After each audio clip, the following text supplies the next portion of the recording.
Yeah, Kirby, how's practice been so far this week? Really good. It's been good.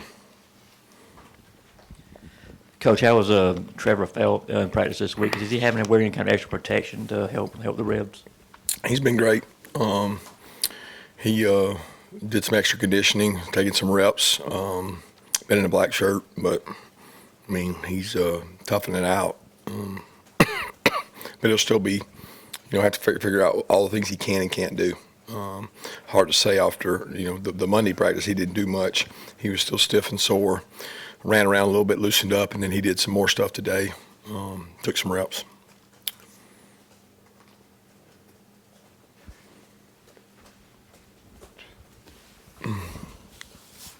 So how much anticipation do you have over the first college football playoff rankings revealed tonight?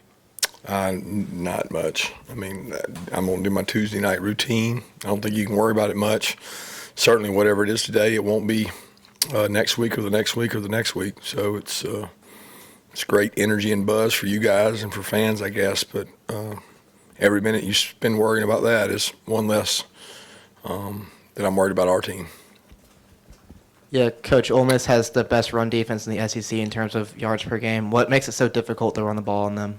Big humans, large, fast humans, immovable objects with twist. They're fast and big. I mean, just you want to see a good defense, look at fast and big, and they got both.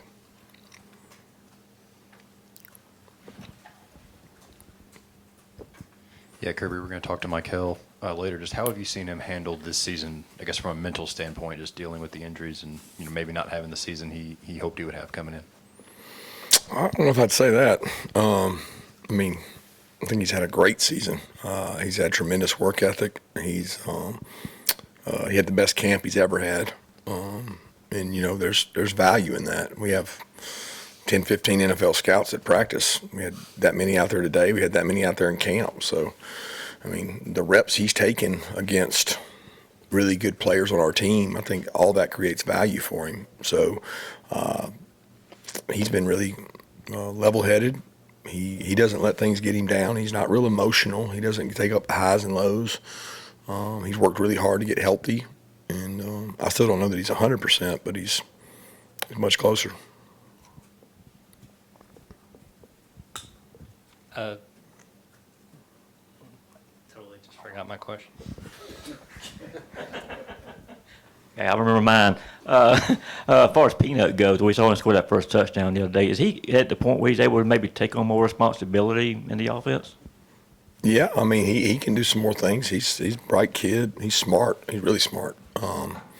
He's 193 pounds or something. I mean, he's a kid that's getting better with each and every day, and he's growing a lot. He wasn't here in the spring, so he didn't get to go through spring, and he hasn't played in an offense quite this style. So he's growing. What's crazy is you tell him something once, and he remembers it, and he does a good job with learning. Kirby, how do you feel about your guys' ability to win against their pass-catching weapons, and how do they compare to Texas? What Ole Miss has at wide out, tight end? Hard to compare. I don't like doing those comparisons because they're different offenses, different style offenses. They're both very talented, and Sark and Lane have a lot of history together. But you don't watch the two offenses and think they look the same. Different style, passing game. They have really good wideouts at Ole Miss. They've been through injuries, and yet they've still continued to throw for lots of yards. I mean, they're one of the top passing team in my mind in the country in terms of statistics, passing, throwing. They've done it with tight ends, they've done it with backs, and they've done it with wideouts. It doesn't matter who it is with Lane. He's going to plug somebody in there. They're going to figure out where your weaknesses are, find matchups, and look for coverages and find ways to beat those coverages. And they got a guy that can do it. I mean, this guy's playing uncanny football when you talk about the accuracy, the completion percentage, the yards he's throwing it for. He's not throwing dink and dunk passes now. This guy's throwing the ball vertical down the field, shots. And then when you do that, let's say you cover all that and you do that, he can take off and run. I mean, you watch a quarterback run reel on this guy, and you don't have enough people in the box. So It's the reason they're successful is because of the scheme and the players that are in the scheme. Coach, it seemed like there might have been even more punt return opportunities than you guys were able to take advantage of this past week. So, A, how do you feel like Malaki did in that first big job down there on the banks of the St. Johns River? And then, two, can Anthony get back to pick you back up there? Yeah, I don't know. It's going to be a matter of whether Anthony's healthy enough to, and I think Malachi is going to do nothing but get better and get more confidence. He's done it before in his life. He hasn't done it in a game, so that game changed a little bit. We weren't asking him to do that at the point that they lost their quarterback. We got wind. We had a couple opportunities. We wanted to play safe on the punt return team and make sure we defended the fake. We didn't set up returns, so there were probably some yards there, but we were not asking him to do that. Yeah, I was going to ask you about Daniel Harris. What did you make of his play against Florida? He did some good things. He's got to tackle better, and he and Julio both had some situations there. They didn't get the guys on the ground. They got to do a better job tackling. And I don't grade him based on one flash play or one big play. It's more a cumulative effect of where his eyes are. Is he looking at the right things? Is he doing what he's supposed to do? How do you guys feel about the depth at your wide receiver position at this point in the season? I've told you 100,000 times. Y'all can ask me that question every day. We don't have enough depth at any position. I don't know one coach that'll tell you, I got the greatest depth in the world. We're great there. I don't feel good about our depth. I don't feel great about our depth at snapper. I don't feel great about our depth at holder. I don't feel great about our depth at field goal protection. I don't feel good about our depth at wide receiver or anything because I don't ever think you have enough to practice the way you need to practice.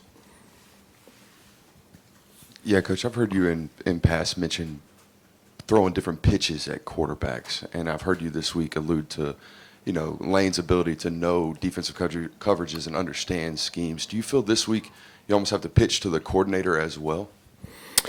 Well, when you're pitching to the quarterback, you are pitching to the coordinator. I mean, the coordinator and the quarterback. You're doing both because they see it. I mean, they can talk in the helmet deal. They're talking down to 15 seconds. So whatever you're giving the quarterback, you're giving the coordinator. And in some cases, the quarterback does all the control and checks it. And I'm sure they have the ability to do that. Jackson's played a lot of football. I mean, he can do it without them telling him. But that's what good coaches do. They try to figure out what you're in, and then they figure out how to attack it. On the playoff rankings, I know you've been through it every year. You've been here since your second year, and it usually just kind of works itself out in the end. But the fact that it's 12 this year, does that color at all how you're going to look at it going forward? I don't really know what you're referencing. I mean, am I looking at it like, I don't know what you mean, Seth. Change it all, your curiosity. You don't look a little further down. I mean, you would look at 12 last year and figure out, does the 12th team have a shot to get to the fourth? What's got to happen for those teams to lose? Now you're looking at 20, 21, 22, the automatic qualifier, the who's got the best shot and how are they going to perceive these teams and what's going to change the perception. That's all the talk out there. I could care less because what is a quality win and a quality loss right now, they've been known to change their mind before it comes time.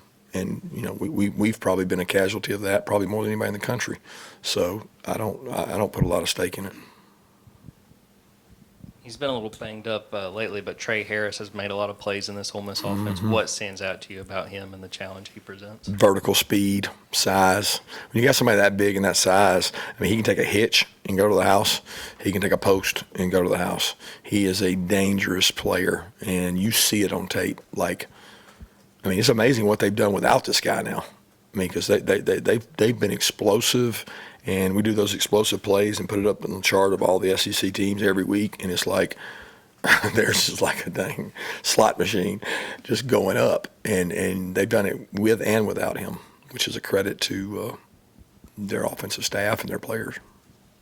Coach Tate was kind of thrown back in the fray pretty quick the other day. How did you come out of that feeling? Sore. We had two guys really sore and hurting in there. Mykel and Tate both were really tough guys. You can see on the tape they pushed through some injuries and played with some great toughness. Speaking of depth, you were talking about depth with Gunnar and Jaden. How are they developing? I don't know if we've heard you talk about the quarterback since maybe the preseason. Yeah, they get work each and every week. We throw them in there, mix them in. They get reps. Ryan Puglisi gets reps. They come down sometimes and throw with us on the scouts to get even more work. I think every rep you can possibly get right now, you're just like, how many times can I get a quarterback to go back there and have to make a decision and grow as a player? And I like to take pride in getting more quarterback development than anybody because we dedicate reps to threes every day. We're going to do something with our threes, and not everybody's willing to do that because you can make a case it's wasted time, meaning it's not going to affect that week's game because you're not going to get to your threes.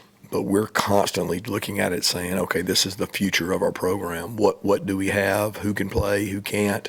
But both those kids and Ryan in that same group do a great job. They sit in meetings, take notes, and continue to be ready. I mean, look at Florida. You just don't know.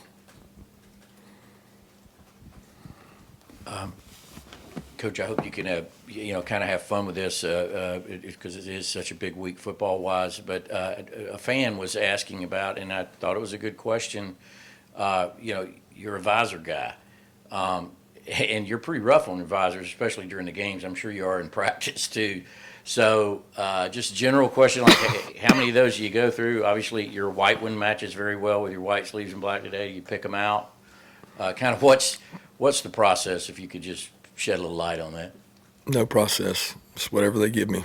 So for the game, they put one down there and I wear it, and then I take it off after the game. The next game, there's another one there.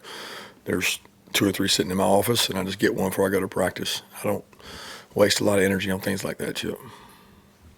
Sorry. Yeah, on Saturday after Nate had his penalty, it looked like Jared got a chance to talk to him a little bit before you got to him. How would you assess how this team is doing in terms of player-led leadership and leading with players first? Yeah, I mean, I think we've had player-led teams since I've been here. The degree of which that is might vary, but I've been very pleased with the player leadership of this team, and I meet with those guys on a regular basis, and they hold each other accountable, which is probably the most important thing, and they try to hold other players to the standard. And look, Nate made a mistake. He's not a bad kid. He's a good kid. He made an emotional mistake. He knows that, and his players, his brothers, let him know that, and I think that's important.